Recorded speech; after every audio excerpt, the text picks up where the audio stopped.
Okay, mga kababayan, magandang araw po sa ating lahat. Sa ngayon, nandito po tayo sa Magsaysay. Ayan, update po tayo dito sa English sa ginagawa. Ay, nakita po natin ngayon araw na to na medyo wala gaano traffic dito. Ayan po yung LRT to natin. Po yun yung pinakamalaking poste ay di pa tinatanggal. At lalapitan po natin doon kung anong ipinagbago doon banda sa may ginagawang Inglex doon sa may Bungad. Tara, let's go.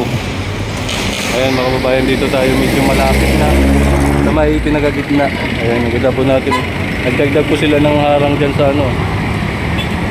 Ayan, yung doon nagdagdag po sila. Dito medyo rin nakuha nila yung isang linya ng kalsada dahil dito nga po sa may tinambak nila ng mga materyales ng Inglex. Ayan po. At ngayon ang daming tao dito sa palengke. Ayan, ang dami, ang ganda doon. Ay, namamalingki dito tayo ngayon sa may may Altura Market. Ayun, hindi pa rin nila tinatanggal yung mga tinambak nila dun sa may ilalim ng ng LRT to, dun sa may poste. Hindi matraffic ngayon. Tama lang yung mga sasakyan ngayon. Ang panahon po natin ngayon masama. Ayan, may bagyo kasi daw eh.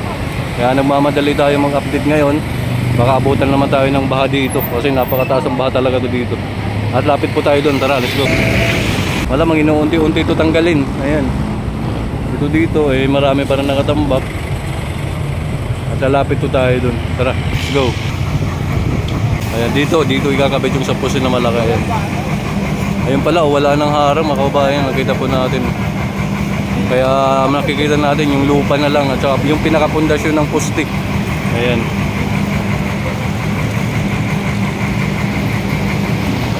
Tsaka yun, nakikita po natin, ayan, nakatiwangwang na mga kababayan, no? Yung na yan, yung pundasyon ng ng poste ng LRT to. Ayun, nakatiwangwang na lang, oh. Wala nang harang na rin, tinanggalan na nila. Siguro tatanggalin na yung lupa niyan, kaya tinanggalan ng harang. Ayan, dito. At punta tayo doon sa may pinakadulo. Tara, ito mga kababayan, nandito tayo sa pinakadulo ng ng Inglex. Yan o, nakapaglagay na po sila ng mga kababayan ng pagbubuhusan ng flooring. Yan sa taas.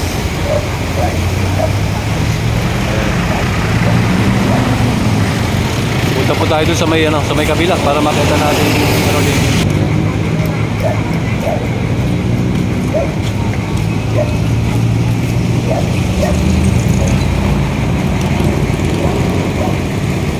Okay mga kababayan, kanina nandun po tayo sa may tawid. Ngayon umikot po tayo para makita rin yung sitwasyon dito, kung ano ang ipinagbago sa kabila. Ito nga po mga kababayan, paiksi po yung harang nila dito. Malamang ay tatanggalin na po ito siguro itong mga harang dito ng mga poste. At doon yung medyo mataas lang, at dito medyo maiksi na. Dito nga halos umabot na sa may flooring ng natin kalsada. Ayan mga kababayan, hanggang dun. At pupunta po tayo dun banda sa may malapit. Tara, let's go. Ay mga kababayan, dito tayo sa may malapit na sa may Inglex. Ayun, kita po natin magpo-flooring na pala sila dun sa may dulo. Ay, nakita na po natin kanina ay may nakaabang na paglalagyan niya ng kurma para sa flooring. Ngayon ayun dun, may dulo.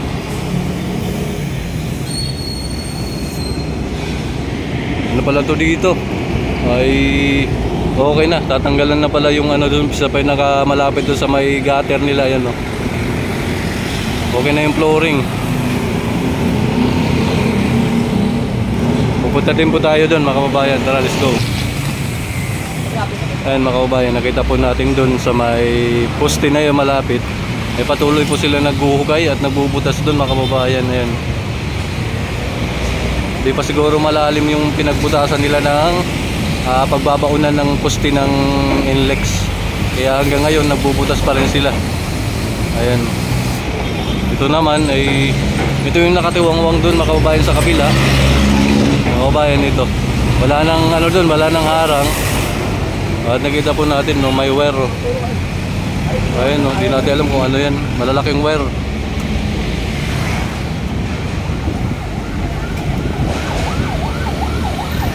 Ayan mga kababayan, ito yung pinag-ano nila dito. Ginagawa ngayon, araw na to. Ay patuloy pa rin sila nagbubutas dyan at naguhukay. At siguro talaga ay napakababaw pa yung butas sila, kaya tuloy-tuloy pa rin po yung paghuhukay nila at pagbubutas. Ayan. Ito dun sa kabila, yung nakita nga po natin kanina sa unang video natin, ay wala na po itong harang dun. Tinanggalan po nila mga kababayan. Hindi natin alam kung ano ang dahilan. Ayan. At pupunta po tayo dun sa may bandang unahan. Tara, let's go.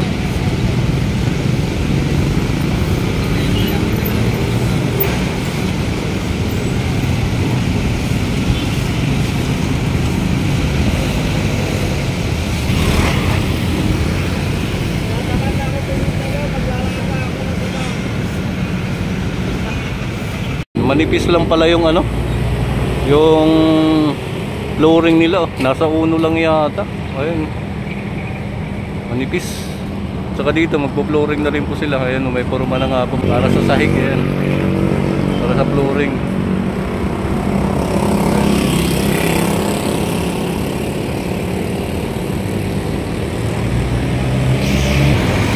Dito unti-unti na nila mga kababayan ano, tinatanggal yung mga harang ng ano, ng poste ng LRT ito. Ayan, ito medyo bumaba na rin. At saka doon medyo ayun yung pinakamababa doon sa may dulo mga kababayan.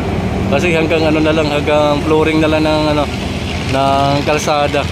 Ayan, medyo tatanggalin na nila, i-ano na nila, i-ano dito, alilinisin. Ayan, hanggang doon.